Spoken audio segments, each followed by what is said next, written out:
Mangroves are one of the most unique species of trees and shrubs in the world. Found in the tropics and subtropics, they are characterized by their unique ability to thrive in saltwater. They protect coastlines, harbor wildlife, and form one of the world's most valuable ecosystems. In recent decades, however, they have become increasingly under threat and are now in a state of crisis. In the last, pretty much since the Second World War, in the 30s and 40s, we've lost about, I would say, 50% of our mangroves worldwide, which means we've got about 13 million hectares left. I think one of the major problems in China is that they are rapidly industrializing and attempting to catch up with the West.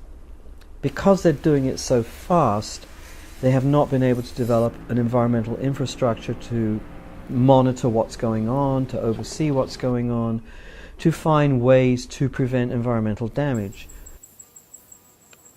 The reason mangroves are so successful in terms of habitat for wildlife is because they have the most biodiverse nutrient base and wildlife base of anywhere except the rainforests. It's pretty much on a par with the rainforests. So the nutrient base on which everything lives is very, very rich. The primary cause of mangrove loss in Asia in particular, and also in South America, has been the development of shrimp farming and shrimp ponding to feed the European and the North American shrimp market. So if you clear the mangroves, usually in a wetland area, and you create shrimp ponds, which is pretty simple stuff to do, you've got a very rich nutrient base from which the shrimp can grow. So you breed your shrimp, you grow your shrimp in that nutrient base, but you're not replenishing it because there's no mangroves left. So what happens is after about 5 years, the nutrients are gone, and in essence you've got desertification on a wetland area where nothing will grow because there's no nutrients. So then what happens is the majority of commercial shrimp farmers will move on and clear more mangroves, put more shrimp farms in, and we go through this cycle where 5 years you move on, 5 years you move on. 我们湛江的红树林变化一些数据，我觉得比较有趣的。特别在上个世纪50年代，湛江的红树林是历史上最多的，大概1,400公顷。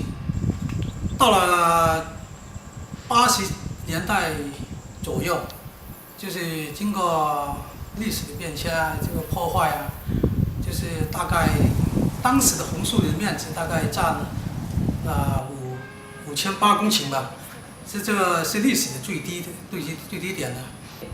虽然这样，红树林现在发展到现在这个程度，就是每年的逐步增长的面积是逐步增长的，但是我们现在目前还面临一个很主要的问题，还是一个这个也是老问题了，就是一个鱼塘的开发，一些当地一些这个鱼塘的开发以及采海这个方面还没有有效的控制，所以我们这个红树林保护还是面临很大的问题。At the headquarters of the Jianjiang Mangrove National Nature Reserve, education has been identified as one of the keys to the future of the mangroves.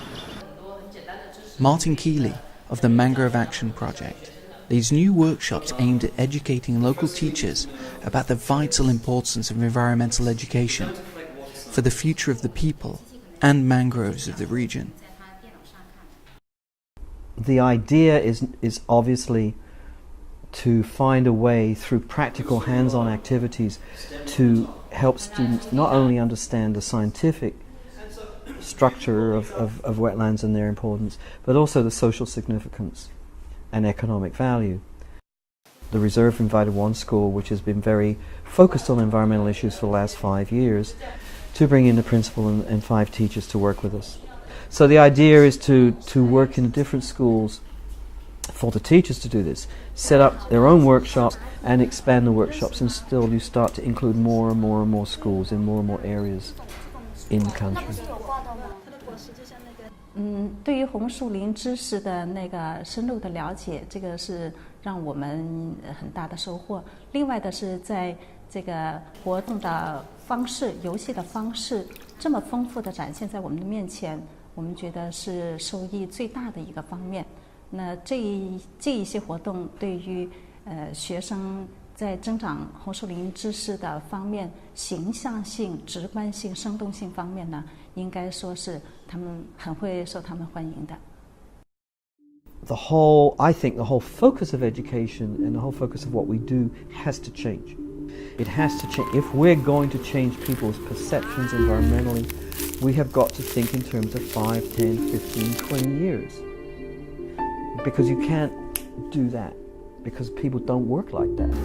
So you have to start on a school level and an adult level and just keep trying to continually educate people to understand values, environmental values. That's not just for mangroves, that's for any environmental situation.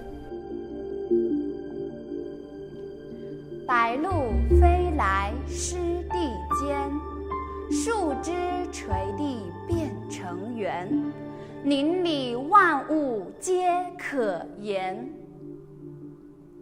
OK。